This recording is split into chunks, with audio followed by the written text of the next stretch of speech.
નમસ્તે દર્શક મિત્રો, આજે સવારમાં એક આપણે ચિંતા કરવાની છે. ચિંતા એટલા માટે કરવી છે કે અમદાવાદને એક ગુબારામાંથી જોઈને અમદાવાદ દર્શન કરી શકાય એવો એક જબરજસ્ત પ્રોજેક્ટ, આખા ભારતમાં સૌથી પહેલો પ્રોજેક્ટ લાવવામાં આવ્યો હતો કાંકરિયા તળાવ પાસે. 10 કરોડનું કામ હતું અને ત્યારે ઘણા બધા વચનો આપ્યા હતા. એ ગુબ્બારો અત્યારે ક્યાંય ગુબ્બારો દેખાતો નથી. એ ગુબ્બારો ફૂટી ગયો, શું થયું શું નહીં કશી જ ખબર નથી. ખબર કોને હોય? જેણે ગુબ્બારો ઉડાવ્યો હોય એમને. કારણ કે આપણે જાણીએ છીએ કે મોદી સાહેબ આ ગુબ્બારાઓ છોડવામાં અને ગુબ્બારાની અંદર બેસીને અમદાવાદને જોવામાં પણ હોશિયાર હતા. એમણે ભારતનું સૌ પ્રથમ જે બલૂન સફારી કહી શકાય એવું શરૂ કર્યું હતું. એને ત્યારે જાહેરાત કરી હતી, નવલું નજરાણું અમે ગુજરાતને આપી રહ્યા છીએ 2010માં. અને ત્યારે એ ગુબ્બારામાં બેસીને મોદી સાહેબે એવું કહ્યું હતું કે જનતાની પાયે પાયનો હિસાબ એના વિકાસમાં અમે આપ્યો છે. તો એ તમે ગુબ્બારો છોડ્યો તો 1 વર્ષ ચાલ્યો, પછી ધીમે ધીમે ખોટતો ગયો, બાકી તો એમાંથી અવાજ નીકળી ગઈ. તો આજે 2010 થી 2025 થઈ 15 વર્ષ થયા. 1 વર્ષ ચાલ્યો ને 1 વર્ષ ખોટકાતો ચાલ્યો, એટલે તો પણ 13 વર્ષથી એક ગુબ્બારો ક્યાં છે, ગુબ્બારા પાછળ ખર્ચાયેલા 10 કરોડ રૂપિયા ક્યાં છે, શું છે, કોને ખબર હોય? મોદી સાહેબને જ ખબર હોય ને. અથવા તો એ સમયના અમદાવાદના મેયર હતા કાનાભાઈ, તો કાનાભાઈને પણ ખબર હોય. અને ઘણા બધા ધારાસભ્યો હાજર હતા. તો આ 10 કરોડનો હિસાબ હવે કોણ આપશે? કારણ કે તમે ત્યારે જ વચન આપ્યું હતું કે આ 10 કરોડ રૂપિયાનો અમે ખર્ચ કરીએ છીએ અને પાયના વિકાસનો હિસાબ અમે આપ્યો છે. તો આ 10 કરોડનો હિસાબ આપો. મોદી સાહેબ, આ ગુબ્બારાઓ ક્યાં છોડો? અત્યારે હવે દિલ્હી, અત્યાર સુધી ગાંધીનગરમાં ગુબ્બારાઓ છોડતા હતા, ગુજરાતમાં ગુબ્બારાઓ છોડતા હતા, હવે તો દિલ્હીમાં જઈને ગુબ્બારાઓ છોડી રહ્યા છે, રાજકીય ગુબ્બારાઓ. તો આ જે ઓરિજિનલ અસલી ગુબ્બારો હતો કે જેમાં અંદર બેસીને લોકો આકાશમાં ઉડે, 350 ફૂટ ઊંચે જઈને અમદાવાદ નિહાળી શકતા હતા, એનો હિસાબ આપો. તો એ હિસાબ તો અત્યારે કોણ આપશે? સવાલ એ આવીને ઉભો છે. કોણ આપશે? મોદી સાહેબ આપી શકે ને, બાકી તો કોણ આપી શકે? આ એ સમયે મોદી સાહેબે જે જાહેરાત કરી હતી એનું આપણે સત્તાવાર જે જાહેરાત કરી હતી એ સત્તાવાર જાહેર આપણે સરકારના વિભાગ દ્વારા જે કરવામાં આવી હતી એ આપણે જોઈ રહ્યા છીએ. મોટો પુરાવો છે 2010નો. અને એટલા માટે આપણે આજે આ ગુબ્બારાની વાત કરવી છે. ગુબ્બારાની વાત કરવી અત્યંત જરૂરી પણ છે, કારણ કે આપણે વચનો આપ્યા હતા, મોદી સાહેબે વચનો આપ્યા હતા. એટલા માટે આજે આપણે એ વાત કરવાનો સમય આપણી પાસે છે અને એ સમય આપણે કરી શકીએ એમ છીએ. અને એટલા માટે આ ગુબ્બારાની જે વાત છે એ લોકોને કદાચ ભૂલી પણ ગયા હશે. એ સમયની જે વાત હતી તો ભૂલી ગયા, સ્વાભાવિક છે, ભૂલી જાય અને એમાં થાય પણ એવું જ. તો આ જે વાત હતી એ વાતમાં ઘણું બધું તથ્ય તો છે જ.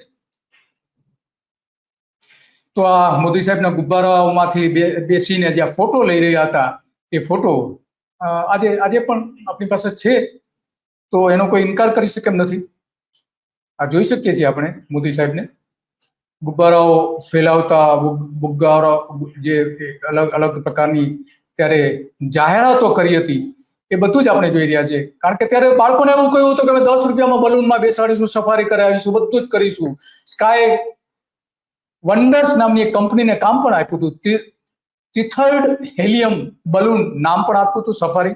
અને 3000 ચોરસ મીટર જમીન આ કંપનીને આપી દેવામાં આવી હતી.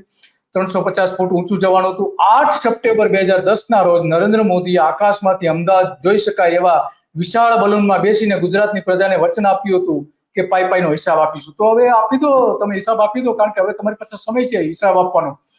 દર સપ્તાહે સોમવારથી શુક્રવાર સુધી 8 થી 10 વર્ષના બાળકોને 10 રૂપિયામાં જ તમે લઈ જવાના અને 5000 ગરીબ બાળકોને અહીંયા મફત તમે લઈ જવાના હતા. કેટલા ગરીબ બાળકોને લઈ ગયા તમે?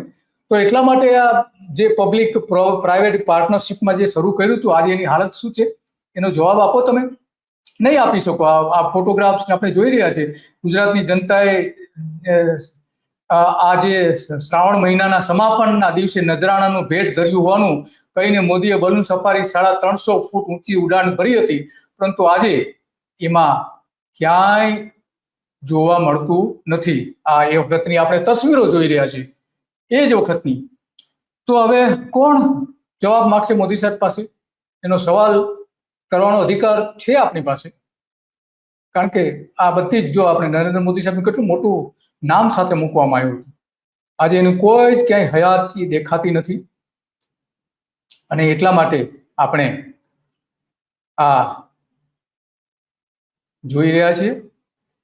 અને આ આપણે સવાલ પૂછી શકીએ છીએ, કારણ કે એ વખતે અમને પણ આ પ્રેસ નોંધ આપવામાં આવી હતી, સત્તાવાર સરકારની જાહેરાત આપવામાં આવી હતી, ત્યારે છાપ્યું હતું પણ ખરું, સમાચાર બનાવ્યા હતા. આપણા ભૂતપૂર્વ સીએમ એટલે બનાવવા તો પડે જ.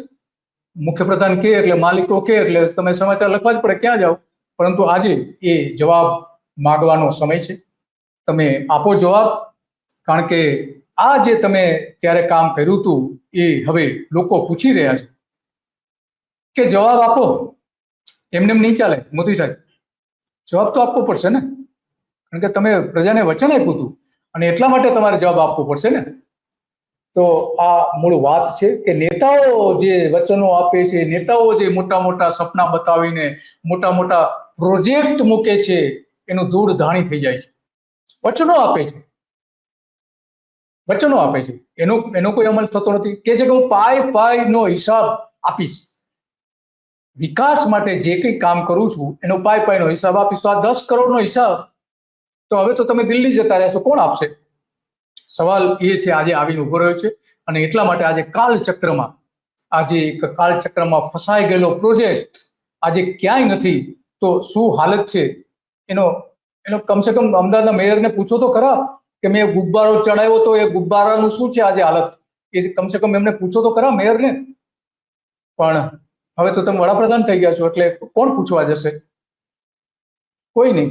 તો આ એટલા માટે વાત કરવી જરૂરી હતી કે નેતાઓ આપણને કેવા ઉલ્લુ બનાવતા હોય છે, પ્રજાને કેવી રીતે ઉલ્લુ બનાવતા હોય છે, એનું આ સારામાં સારું ઉદાહરણ છે. અમદાવાદની આજે વસ્તી 1 કરોડ છે, એ સમય ઓછી હતી. અને આ વસ્તીના સમયમાં આખી જે વાત થાય છે, એટલા માટે આપણે આજે વાત કરવી પડે છે કે આ ગુબ્બારાનો હિસાબ આપો. 10 કરોડ રૂપિયાનું શું થયું, કોણ હતું એમાં, કોણ નહોતું, એ બધું જ કહો. જાણવાનો જનતાને અધિકાર છે. અને એક પત્રકાર તરીકે તો વિશેષ અધિકાર મારી પાસે છે, એટલા માટે કે આ સમાચાર મેં લખેલા હતા અને તમે લેખિતમાં આપ્યું હતું, એ આજે મારી પાસે સચવાઈ રહ્યું છે. તો આપો ગુજરાતની જનતાને જવાબ. અને શું ચાલી રહ્યું છે, એ પ્રોજેક્ટનું શું થયું, બીજા આવા કયા કયા પ્રોજેક્ટ હતા, એક પાઈનો હિસાબ તો આપો. તમે રિવરફ્રન્ટની તમે મોટી મોટી જાહેરાતો ત્યારે કરી હતી. 1200 કરોડ રૂપિયાનું જે ઇન્વેસ્ટમેન્ટ કરવામાં આવ્યું હતું, ગુજરાતની જનતાના નાણાંનું ઇન્વેસ્ટમેન્ટ જે કરવામાં આવ્યું હતું, અને ત્યારે એવી જાહેરાત કરી હતી કે 1200 કરોડ રૂપિયા આ સાબરમતી રિવરફ્રન્ટની જમીનો વેચીને અમે ઊભા કરીશું. આજ સુધી એ ઊભા કરી શક્યા નથી. તો હવે કોણ તમને કહે છે વડાપ્રધાન થઈ ગયા છો? તો સવાલ તો થાય છે. અને કાલચક્રમાં આજે ફસાઈ ગયેલી ઘટના છે, ઇતિહાસનું જે કાળું પાનું છે, એ આજે યાદ કરાવવાનો સમય છે. અને યાદ તો કરાવવું એ અમારી ફરજ છે. જવાબ આપવો ન આપવો એ તમારી ઈચ્છાની વાત છે, પણ સવાલ તો કરીશું, કાયમ કરીશું. રોજ સવારે 9 વાગે કરીશું, કાલચક્રમાં કરીશું. તમારા વચનોનું શું થયું એનો જવાબ આપો, ગુજરાતની જનતાને જવાબ આપો. બસ આજે આટલું જ. અને આવા જ મુદ્દાઓ ઉપર આપણે રાજનેતાઓના વચનો યાદ અપાવીશું. એમના જે કાળા પાના છે, ઇતિહાસના કાળા પાના છે, એ આપણે ખોલીશું. તો તમે પણ રોજ સવારે 9 વાગે આ કાર્યક્રમ જોઈ શકશો. નમસ્તે.